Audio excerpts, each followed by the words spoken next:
संत शिरोमणि आचार्य श्री 108 विद्यासागर जी महाराज के परम प्रभावक शिष्य परम पूज्य आचार्य श्री 108 समय सागर जी महाराज एवं अरहम योग प्रणेता परम पूज्य मुनि श्री 108 प्रणम्य सागर जी महाराज के मंगल आशीष से अरहम जीव दया भारत संस्कारित और मजबूत जैन समाज के निर्माण हेतु आर्थिक रूप से असमर्थ एवं कठिन परिस्थितियों का सामना कर रहे परिवारों के लिए कर रहा है अद्वितीय सेवा कार्य। आप सभी साधर्मी बंधुओं से अनुरोध है कि आप भी गौग्रास औषधि निधि कोष, बेटा बेटी चिकित्सा निधि कोष, व्रती ब्रह्मचारी भैया दीदी निधि कोष और रोजी रोटी निधि कोष में 2500 रूपए प्रति माह या 1000 रूपए प्रति माह के साथ जुड़कर जीव दया और साधर्मी सेवा के इस पुनीत कार्य में अवश्य सहयोग करें। दान राशि नीचे दिए बैंक डिटेल्स में भेजकर रसीद के लिए व्हाट्सएप नंबर 9310781008 पर अवश्य सूचित करें। अकाउंट नेम ओम अरहम सोशल वेलफेयर फाउंडेशन। संपर्क सूत्र 9310781008। Email ID jeevdaya@arham.yoga।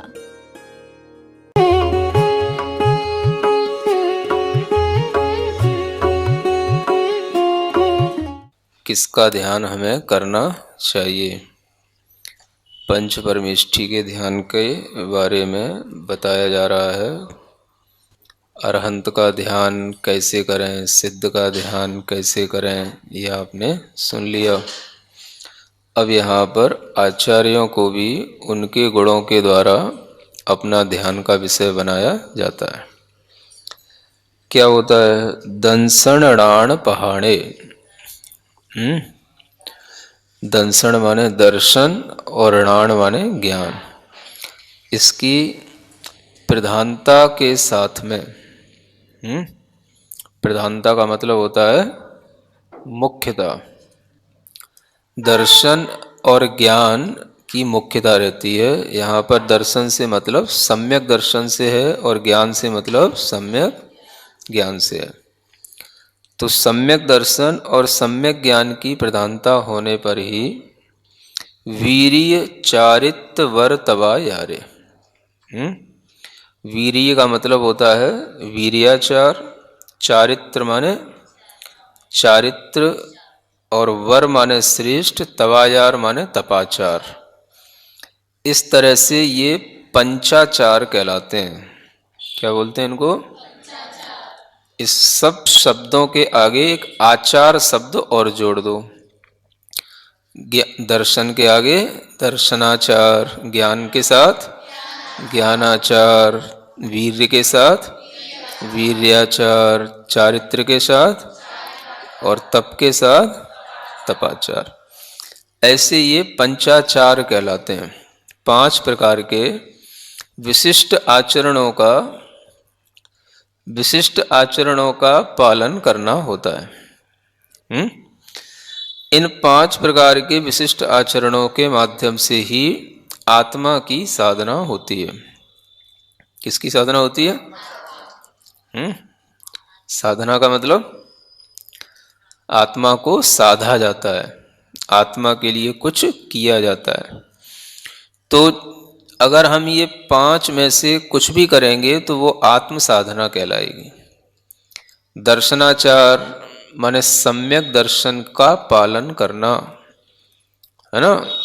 और सम्यक दर्शन के जो पालन करने के लिए मुख्य रूप से 8 अंग बताए जाते हैं, उन 8 अंगों का पालन करना।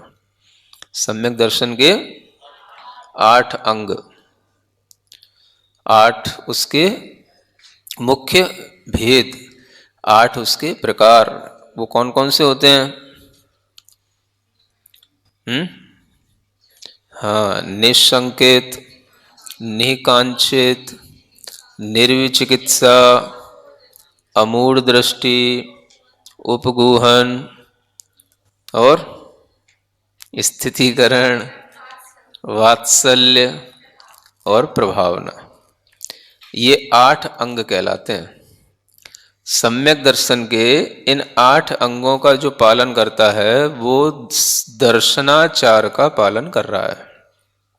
क्या करता है वो? हाँ, मतलब वह सम्यक दर्शन का आचरण कर रहा होता है। जो सम्यक दर्शन के इन 8 अंगों का पालन करेगा तो वह दर्शनाचार का पालन कर रहा है या दर्शनाचार की साधना कर रहा है, यूं कह सकते हैं। तो ये पंचाचार जो होते हैं ये मुख्य रूप से तो साधु के लिए होते हैं, उपाध्याय के लिए भी होते हैं और आचार्य के लिए भी होते हैं। और उनमें भी मुख्य रूप से देखा जाए तो आचार्य परमेष्ठी के द्वारा ही इनका पालन किया भी जाता है और करवाया भी जाता है। तो मुख्यतः आचार्य परमेष्ठी की इसलिए है क्योंकि वे इसका पालन स्वयं भी करते हैं और शिष्यों को भी करवाते हैं। तो जब शिष्यों को करवाएंगे तो शिष्यों के पास भी पंचाचार होगा, है ना। ऐसा नहीं कह सकते कि पंचाचार केवल आचार्यों के ही पास होता है। तो वह पंचाचार का पालन स्वयं करना और दूसरों को भी कराना। तो उपाध्याय परमेष्ठी के पास भी पंचाचार होगा, साधु परमेष्ठी के पास भी पंचाचार होगा, है ना। और ये पंचाचार में वही सब चीजें हैं जो रत्नत्रय के साथ में होती हैं। रत्नत्रय का मतलब क्या होता है?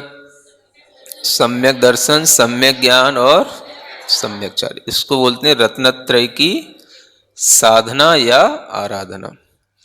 अब इसी में क्या हो गया, चारित्र में ही, चारित्र का ही एक भेद होता है, तप। तप क्या होता है? चारित्र का ही एक भेद होता है। लेकिन जब किसी चीज में हम स्पेशलाइजेशन करते हैं तो उसको अलग से कहा जाता है। तो जब हमने चारित्र के साथ तप को अलग से कहा तो वो हो गई चार आराधना। क्या हो गई ये 4 प्रकार की आराधना कहलाती हैं। 3 रत्नत्रय कहलाते हैं, 4 आराधनाएं कहलाती हैं। और जब उस तप में हम और विशेष रूप से वीर्याचार का पालन करते हो, वीर्याचार का मतलब खूब अपनी शक्ति लगा करके, बिल्कुल भी अपनी शक्ति को ना छुपा करके और सब तरीके से अपनी ताकत लगा करके जब उस तप का, चारित्र का पालन किया जाता है तो वो कहलाता है वीर्याचार। तो अब जब ये 5 चीजें हो गई तो ये कहलाता है पंचाचार। ठीक है ना। पहले क्या बताया? रत्नत्रय, उसमें 3 चीजों की साधना, 4 प्रकार की साधना करनी हो तो 4 प्रकार की आराधना, और 5 चीजों की साधना होती है तो पंचाचार की साधना। ऐसे, ठीक है ना। अब इनमें सबसे मुख्य जो होता है वो सम्यक दर्शन और सम्यक ज्ञान होता है। क्योंकि अगर सम्यक दर्शन और सम्यक ज्ञान नहीं है तो बाकी के आगे सब केवल भार हो जाते हैं। भार का मतलब बोझ हो जाता है। क्या हो जाता है? और बोझ की कोई कीमत होती है? बोझ की क्या कीमत होती है? करता तो है, लेकिन बोझ की क्या कीमत होगी? मान लो 1 किलो का पत्थर है। क्या सुन रहे हो? 1 किलो का पत्थर है और आपके पास में 10 ग्राम सोना है। किसकी कीमत ज्यादा होगी? अब वो 1 किलो का पत्थर भी अगर उसमें सोना नहीं है तो उसको ढोने से कोई मतलब नहीं है। और सोना अगर 10 ग्राम भी निकले तो वो 1 किलो का पत्थर भी ढोया जा सकता है। समझ आ रहा है? तो पत्थर को केवल ढोने से कोई फायदा नहीं मिलेगा। अगर उसमें सोना है तो वह पत्थर हमारे काम का है। क्या समझ आ रहा है? पत्थर का बोझ कितना भी हो, अगर इसमें हमें यह पता है कि इसमें सोना है तो वो सब उसको, बोझ को अपने भी सिर पे रख करके घूम लेगा, अपने घर पे ले जाएगा। कितनी किलोमीटर चलना हो वो चला जाएगा। समझ आ रहा है? हाँ। वैसे तो आपको बोझ ढोने में कठिनता होती है, लेकिन अगर उसमें यह पता पड़ जाए कि नहीं, इसी पत्थर में सोना है, और 1 किलो का भी अगर पत्थर है तो उसमें 10 ग्राम सोना मिलेगा, तो ऐसा अगर तुम्हें 10 किलो का भी पत्थर मिल जाए और 100 ग्राम सोना मिल जाए, क्या समझ में आ रहा है, तो तुम कहोगे कि भैया है गाड़ी पे बैठ के जाएंगे तो रास्ते में चालान हो सकता है, पैदल ही लेकर के चलो।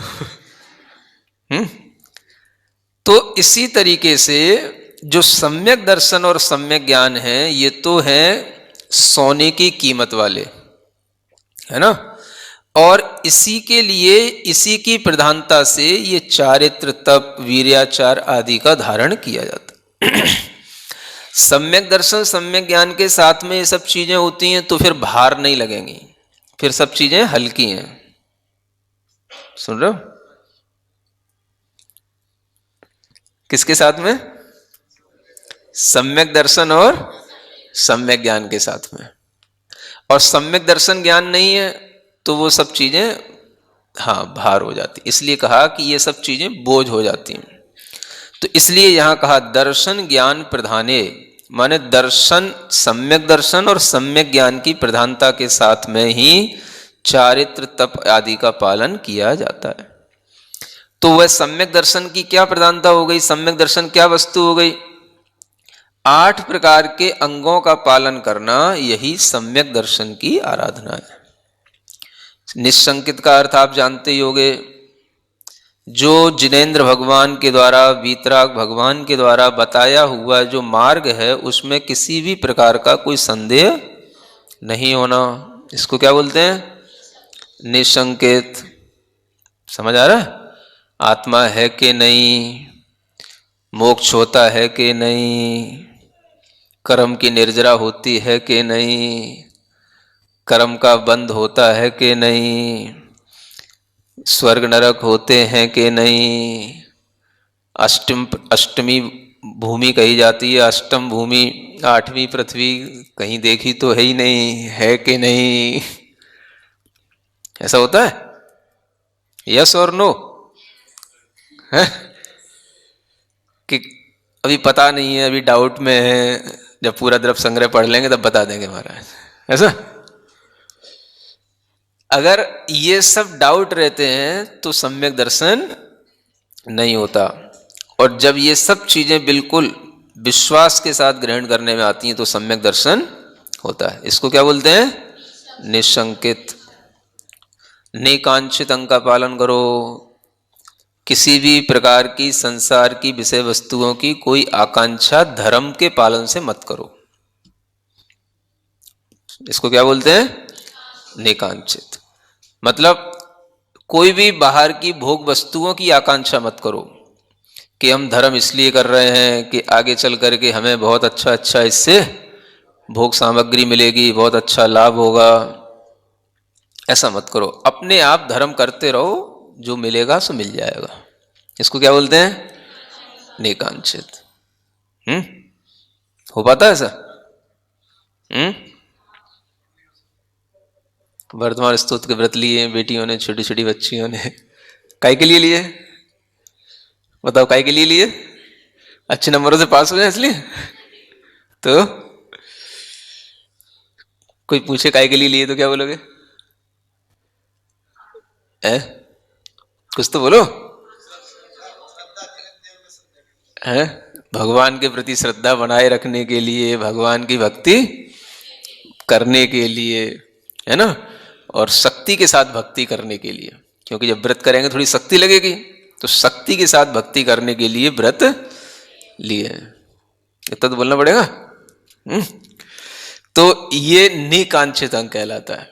निर्विचिकित्सा, कभी भी साधुओं को देख करके, उनके शरीर आदि को देख करके ग्लानि नहीं करना, है ना, क्योंकि साधु नहाते नहीं, मंजन करते नहीं, समझ आ रहा है, क्रीम पाउडर लगाते नहीं, तो उनको देख करके कभी भी ग्लानि नहीं करना। ये क्या कहलाता है? निर्विचिकित्सा। है ग्लानि माने हेट नहीं करना, नाक मुंह नहीं सुकोड़ना, इसको बोलते हैं जुगुप्सा नहीं करना। फिर अमूढ़ दृष्टि, किसी भी तरीके से जो कोई भी अपने को मूढ़ बनाना चाहे, मूर्ख बनाना चाहे, तो मूर्ख नहीं बनना। अरे कहाँ तुम व्रतों में पड़ गए, कहाँ तुम भगवान की मंदिर में जाने लग गए, कहाँ तुम महाराज के चक्कर में पड़ गए, कहाँ तुम ये सब द्रव्य संग्रह पढ़ने लग गए, अपने कोर्स की पढ़ाई पढ़ो, कहाँ तुम बातों में पड़ गए लोगों की। समझ आ रहा है? इससे क्या मिलेगा तुमको? कोई दूसरी कोई चीज पढ़ोगे तो जॉब मिलेगी, पैसा मिलेगा, इसको पढ़ने से क्या मिलेगा? समझ आ रहा है?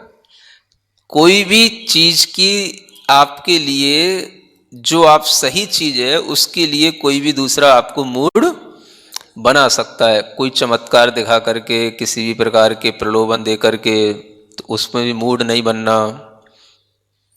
बिल्कुल अपने आप में इसी मार्ग पर बिल्कुल डिटर्मिनेशन रखना, तो ये कहलाता है अमूढ़ दृष्टि। हाँ, फिर उपगूहन, कभी किसी जो साधु हैं, साध्वी हैं, या धर्म मार्ग पर चलने वाले कोई लोग हैं, उनमें कभी कोई कमी देखने में आ जाए, दोष देखने में आ जाए,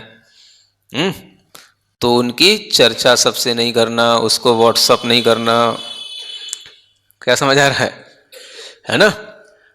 जो कुछ भी अपने लिए देखने में आया वो केवल अपने ही तक सीमित रखना, इसको क्या बोलते हैं?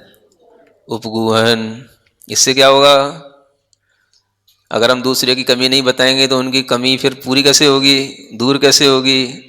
मतलब कि अगर कभी हमें मार्ग पर कोई चल रहा है, माने मोक्ष मार्गी है, कोई मोक्ष मार्ग पर चलने वाले के किसी भी प्रकार की कोई कमी होती है तो उसका हा हुल्ला नहीं करना। अपने सामर्थ्य नहीं है अगर मतलब उस दोष को दूर करने की, तो अपन शांत रहें, चुप रहें। दूसरों को बताने से क्या होगा?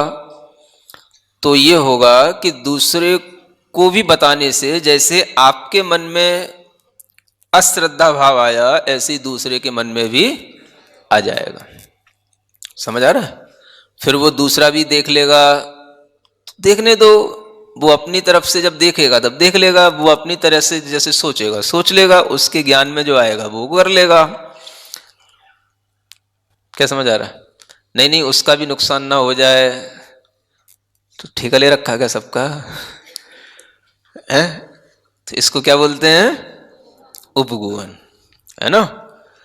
कभी भी ऐसी कोई भी चर्चा दूसरे से नहीं करना जिससे कि मोक्ष मार्ग और मोक्ष मार्गी के प्रति किसी के अंदर श्रद्धा कम हो जाए। इसको क्या बोलते हैं? उपगूहन। ठीक है ना? फिर होता है स्थितिकरण। स्थितिकरण का मतलब, अब जिसका हमने कोई मतलब कमी देखी या दोष देखा, उसको पुनः उससे कह करके या किसी भी तरीके से उसको लाइन पर ला करके समझा बुझा करके उसका उसी तरह से स्थिति करना, इसका नाम कहलाता है स्थितिकरण। क्या समझ आया? ऐसा नहीं कि भाई चल अब इतना गिर गया तो और चल और गिर जा। समझ आ रहा है?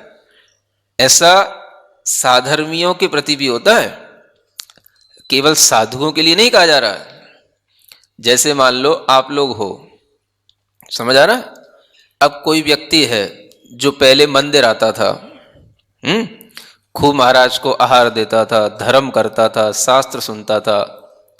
अब उसके साथ कुछ ऐसा हो गया कि उसने एकदम से उसको सबसे विरक्ति हो गई। क्या समझ आया? अब उसके ऊपर कोई दूसरे बाबा का या किसी दूसरे और मंदिर का या किसी दूसरी और तरीके की, समझ आ रहा है, चीज़ों का उसके ऊपर कोई प्रभाव पड़ गया। तो अब ऐसे भी लोग होते हैं, अब उनने पूजा करना बंद कर दिया, स्वाध्याय करना बंद कर दिया, महाराज के पास आना बंद कर दिया। अब बोले क्या?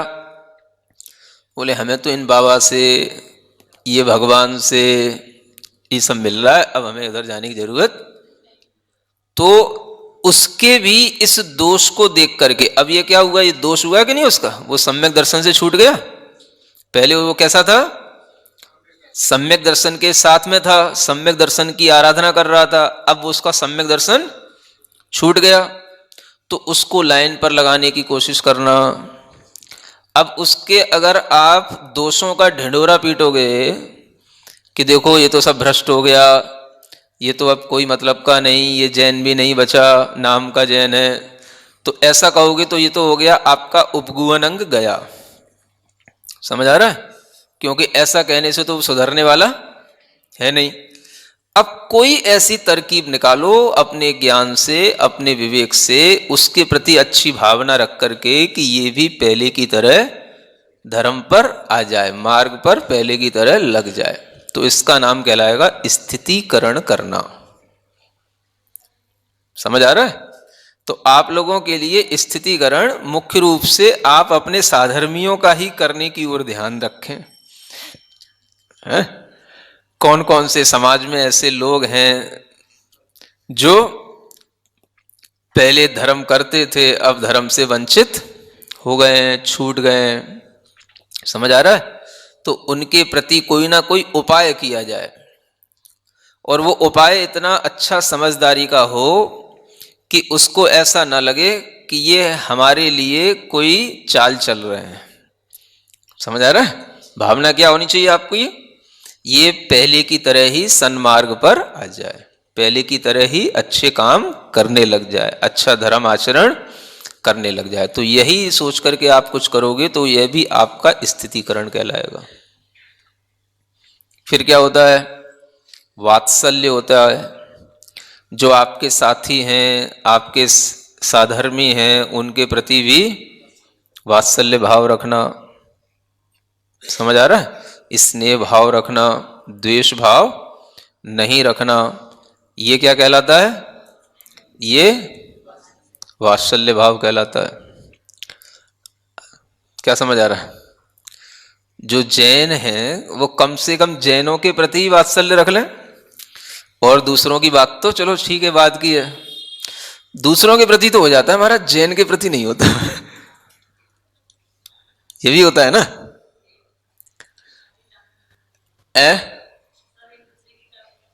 हाँ, तो जैनों का कम से कम अगर अपने ही, है ना, दूसरों के प्रति तो सहज हो जाएगा, इसमें कोई मतलब डाउट नहीं है ना?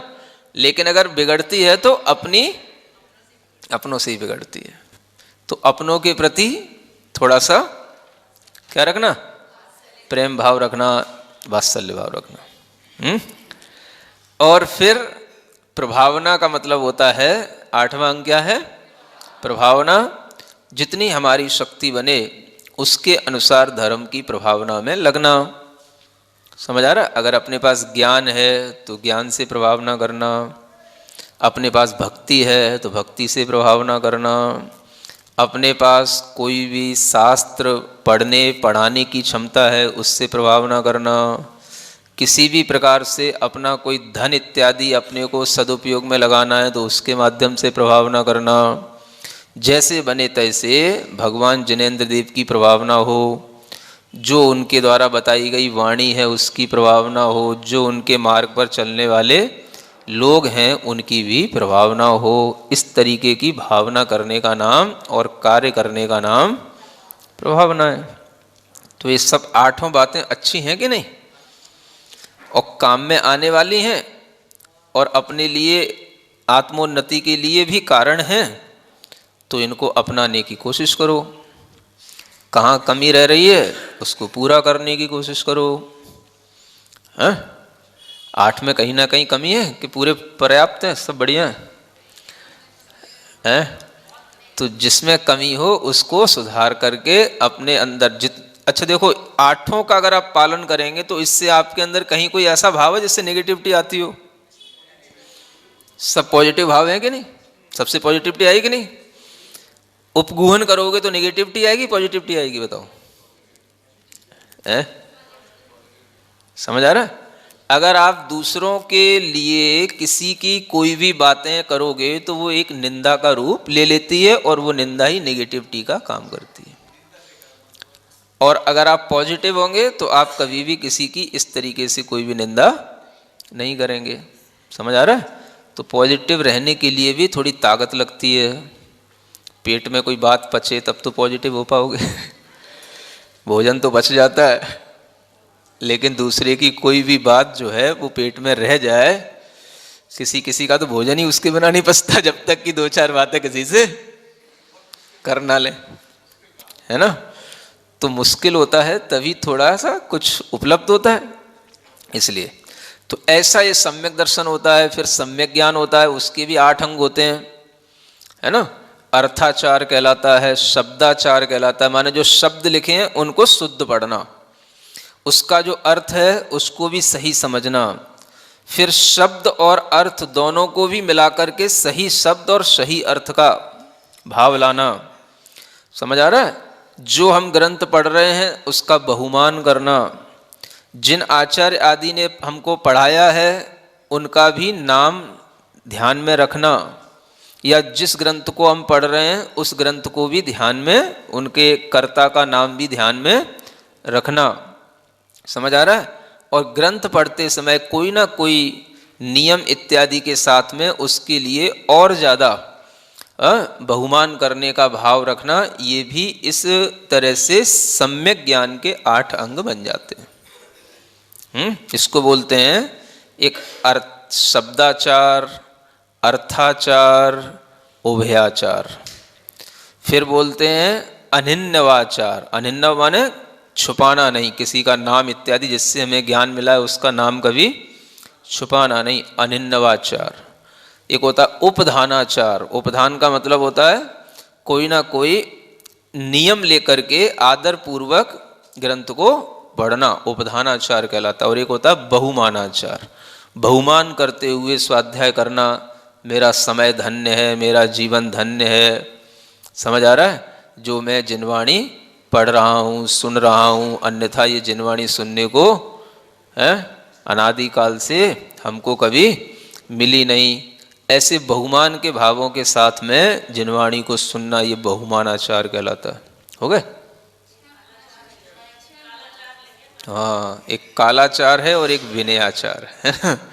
कालाचार का मतलब होता है हाँ समय पर पढ़ना। समझ आ रहा है? समय का मतलब जो एक तरह से संध्या समय होता है उसको छोड़ करके पढ़ना। अब इसके बारे में यह है कि जैसे जो संध्या समय होता है उस पर विशेष स्वाध्याय नहीं किए जाते हैं, जो सिद्धांत के विशेष स्वाध्याय होते हैं उन समयों पर आप भावनात्मक स्वाध्याय कर सकते हैं। समझ आ रहा है? जो सरल सी चीज़ें हैं, प्रथमान योग आदि की चीज़ें, उनका भी स्वाध्याय कर सकते हैं। जो अपने लिए कहना चाहिए सम्यक दर्शन ज्ञान चारित्र की आराधना रूप जो भावना है उनका स्वाध्याय कर सकते हैं। कुछ विशेष सैद्धांतिक ग्रंथ होते हैं उनका अध्ययन जो होता है वो संध्या समय को छोड़ करके ही होता है ना। जैसे कि सठखंडागम आदि ग्रंथ हैं, धवला आदि ग्रंथ हैं, जीव कांड, कर्म कांड जो श्रावक पढ़ सकते हैं उनके लिए वो भी हैं। तो विशेष काल में इनको ही पढ़ा जाता है ना। और कुछ विशेष दिनों में भी छोड़ा जाता है इन ग्रंथों को, जैसे अष्टमी चतुर्दशी को नहीं पढ़ते, ये भी कालाचार में ही आ जाता है। विशेष सिद्धांत ग्रंथ जो होते हैं उनको ऐसे अष्टमी चतुर्दशी को नहीं पढ़ते। तो इस तरह से कालाचार का पालन किया जाता है।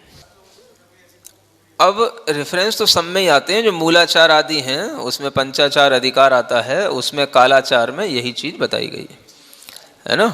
सब जगह है मूलाचार, प्रदीप वगैरह, भगवती आराधना, इन ग्रंथों में हाँ इनमें कालाचार, सम्यक दर्शन ज्ञान और सम्यक ज्ञान के 8 अंगों आदि का वर्णन मिलता है।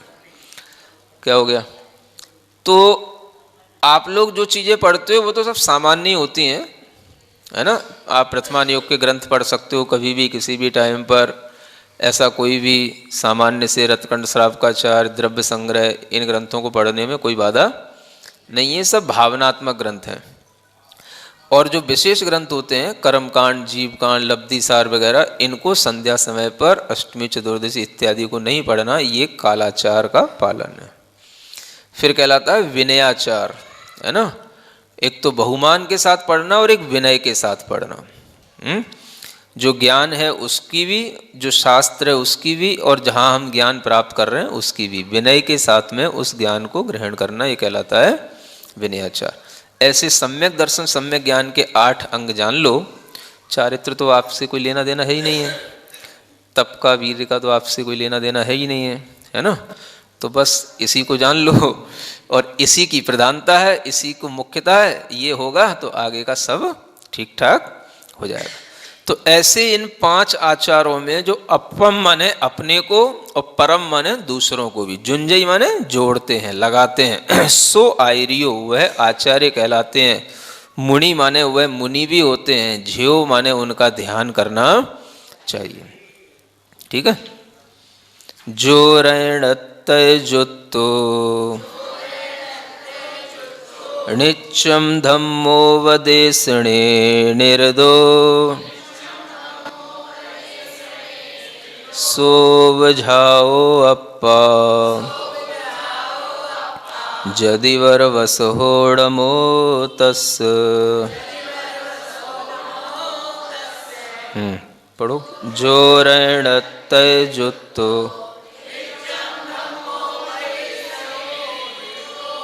सोवझाओ अप्पा जदिवर वसहोड़मो। अब ये उपाध्याय परमेष्ठी के लिए गाथा है। एक एक गाथा एक एक परमेष्ठी के लिए है।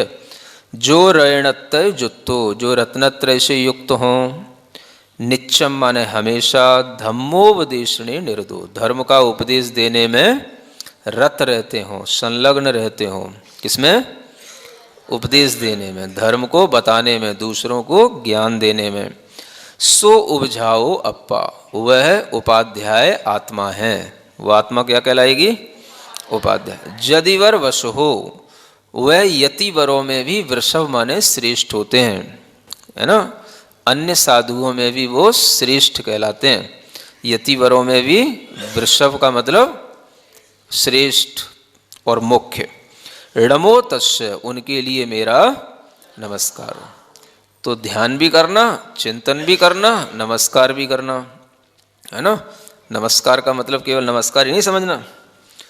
ऐसा मत समझना कि कोई ज्ञानी लोग कहें देखो भैया आचार्यों का तो ध्यान करना, उपाध्यायों को तो नमस्कार ही करना क्या समझ आ रहा ना। ऐसे लोग अर्थ निकाल लेते हैं। तो ऐसा कुछ नहीं है, है ना। ध्यान भी होता है, ध्यान में भी भाव नमस्कार भी होता है, और भाव नमस्कार के साथ में भी ध्यान किया जाता है। तो ऐसे ये उपाध्याय परमेष्ठी कहलाते हैं। अब ये भी साधु ही होते हैं, लेकिन विशेष कार्य इनका क्या हो जाता है? धर्म का पाठ पढ़ाना, धर्म का उपदेश देना, धर्म का मर्म जो है लोगों के लिए समझाना, और इस तरह से न्याय सिद्धांत इत्यादि के माध्यम से समझाना, ताकि वो हमेशा के लिए उनके पास में रह जाए, और सामने वाले का जो दुराग्रह है, जो उनके अंदर मिथ्यात्व पड़ा हुआ है, वो मिथ्यात्व छूट जाए, टूट जाए। ऐसी वचनावली के माध्यम से उनके मिथ्यात्व को टुकड़े टुकड़े कर देना। किसके टुकड़े टुकड़े? किसके मिथ्यात्व के? हैं समझ आ रहा है?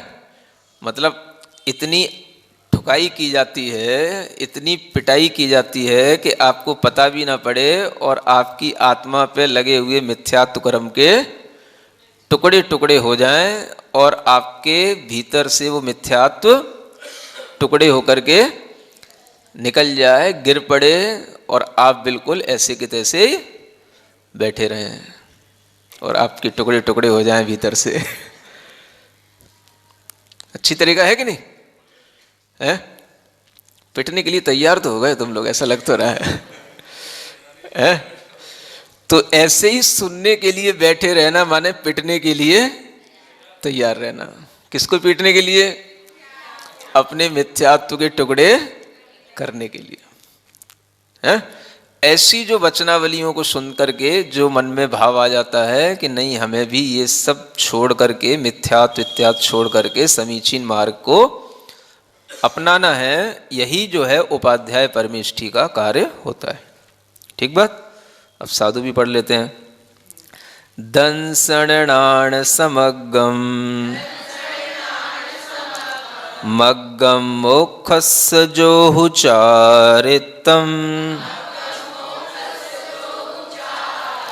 साधयदि निच्च शुद्धम साहु समुनि नमो तस्।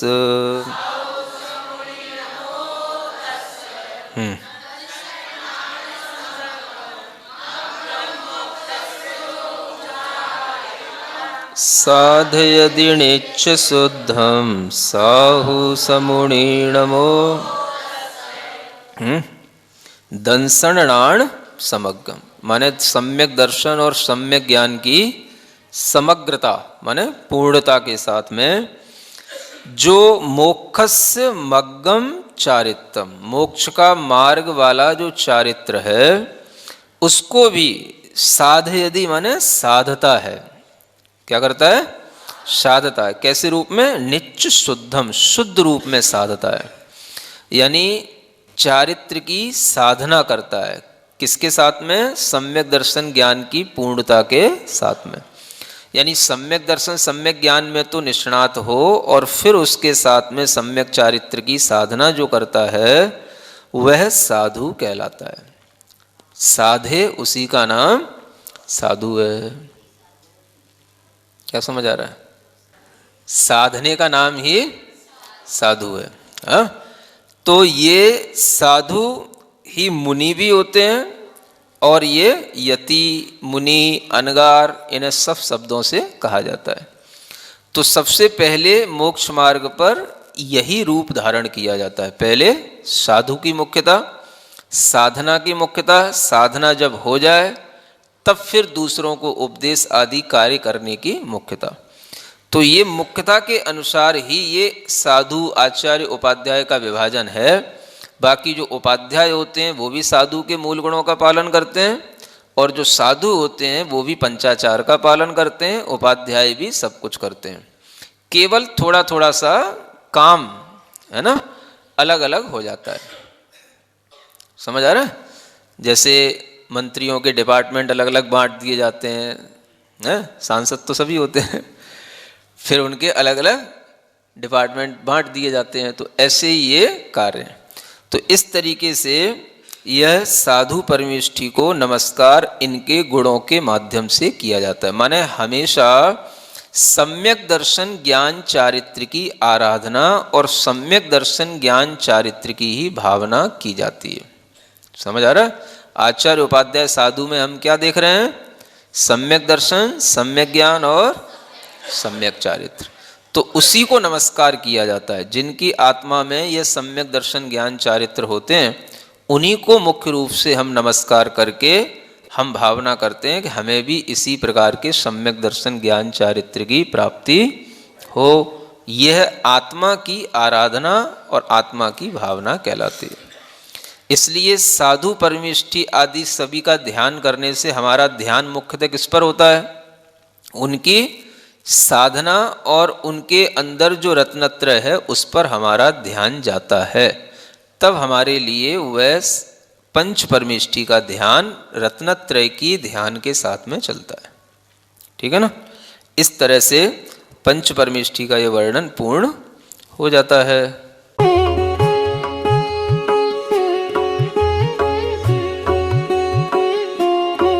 परम पूज्य संत शिरोमणि आचार्य श्री 108 विद्यासागर जी महाराज के परम प्रभावक शिष्य परम पूज्य आचार्य श्री 108 समय सागर जी महाराज एवं अरहम योग प्रणेता परम पूज्य मुनि श्री 108 प्रणम्य सागर जी महाराज के मंगल आशीष से अरहम जीव दया भारत संस्कारित और मजबूत जैन समाज के निर्माण हेतु आर्थिक रूप से असमर्थ एवं कठिन परिस्थितियों का सामना कर रहे परिवारों के लिए कर रहा है अद्वितीय सेवा कार्य। आप सभी साधर्मी बंधुओं से अनुरोध है कि आप भी गौग्रास औषधि निधि कोष, बेटा बेटी चिकित्सा निधि कोष, व्रती ब्रह्मचारी भैया दीदी निधि कोष और रोजी रोटी निधि कोष में 2500 रूपए प्रति माह या 1000 रूपए प्रति माह के साथ जुड़कर जीव दया और साधर्मी सेवा के इस पुनीत कार्य में अवश्य सहयोग करें। दान राशि नीचे दिए बैंक डिटेल्स में भेजकर रसीद के लिए व्हाट्सएप नंबर 9310781008 पर अवश्य सूचित करें। अकाउंट नेम ओम अरहम सोशल वेलफेयर फाउंडेशन।